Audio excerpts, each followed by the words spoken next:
Bem, e agora para finalizarmos então nossa última aula, soma de PG.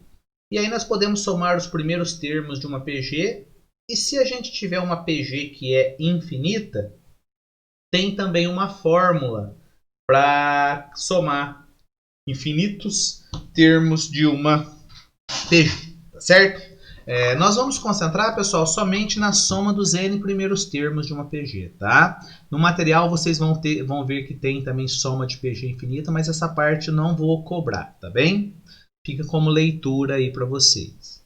Então imagine o seguinte, pessoal, que você tem também, né, uma sequência aí, que é uma PG, então você tem os n termos aí, né, de uma PG, e eu quero somar eles então.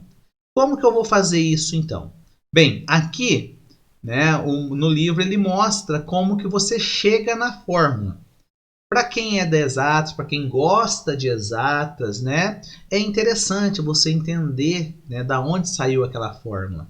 Isso ajuda, pessoal, né, independente de quem gosta de exatas ou não, se em algum momento você dá um branco, você não consegue lembrar a fórmula, se você lembrar como que calcula, você consegue chegar na fórmula, tá?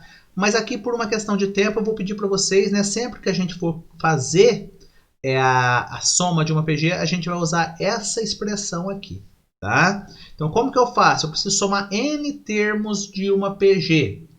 Como que eu faço? Eu pego o primeiro termo, multiplico ele por quem? Pela razão elevado ao n, que é o número de termos, menos 1. Tudo isso dividido pela razão menos 1. Tá? Então, da onde saiu isso? Aqui em cima explica como que chega nessa fórmula, certo? Ela não é tão intuitiva, né, como a soma de PA, mas é um procedimento muito parecido para chegar nessa expressão, tá? Então, eu vou pedir para vocês guardarem essa fórmula. Sempre que tiver que somar n termos de uma PG, a gente vai usar essa fórmula aqui, tá? Então, olha lá, ó. Um indivíduo pediu a um amigo um empréstimo e combinou de pagá-lo em 8 prestações, sendo que a primeira de 60, a segunda de 90, a terceira de 135 e assim por diante, mantendo o mesmo padrão. Qual é o valor total a ser pago?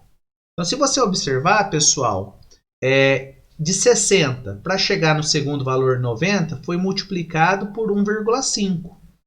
Desculpa, foi multiplicado por 1,5. Daqui para cá, 1,5 também. Não é isso? Então a gente chega que a razão vale 1,5. Eu tenho a razão, tenho o primeiro termo, consigo descobrir qualquer outro termo que eu quisesse.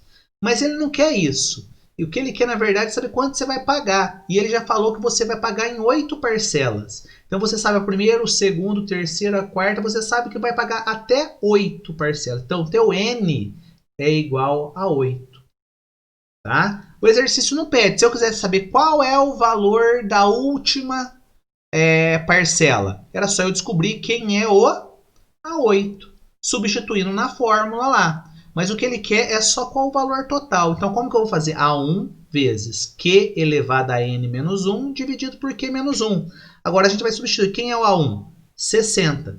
Quem é a razão? 1,5 elevado a quanto? A 8 menos 1 dividido por 1,5 menos 1. Tá? E aí fazendo, né, esse 1,5 elevado a 8 aqui, vai dar 25,63, tá certo? 25,63 menos 1, 24,63. Vezes 60 dividido por 0,25, isso quer dizer que ele vai pagar no final dos 2.955,60, tá certo? Então olha lá, ele deu, né, o primeiro termo, deu o segundo, deu o terceiro termo. Com isso você consegue achar a razão.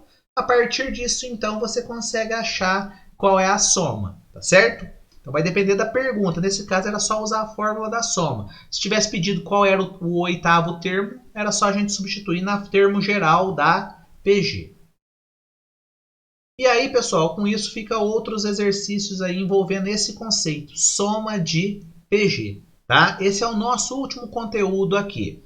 Depois no livro ainda tem soma do termo de PG infinita, tá certo? A relação que existe entre PG e função exponencial, né? Então, assim, tem toda uma relação aí, mas que a gente não vai trabalhar por uma questão de tempo. Então, a gente encerra aqui na parte de soma dos N primeiros termos de PG. Qualquer dúvida dos exercícios resolvidos, dos exercícios da apostila, né? Eu estou à disposição, tá certo? E a gente se encontra essa semana, no caso, no dia 24 para o nosso encontro presencial para discutir esse tópico, tá bem? Então, né, assistam as videoaulas, leiam o material, façam, né, alguns exercícios de cada item e venham para o nosso último encontro aí com dúvidas, tá bem? Para que a gente possa discutir e solucioná-las. Gente, um abraço, bons estudos e tudo de bom.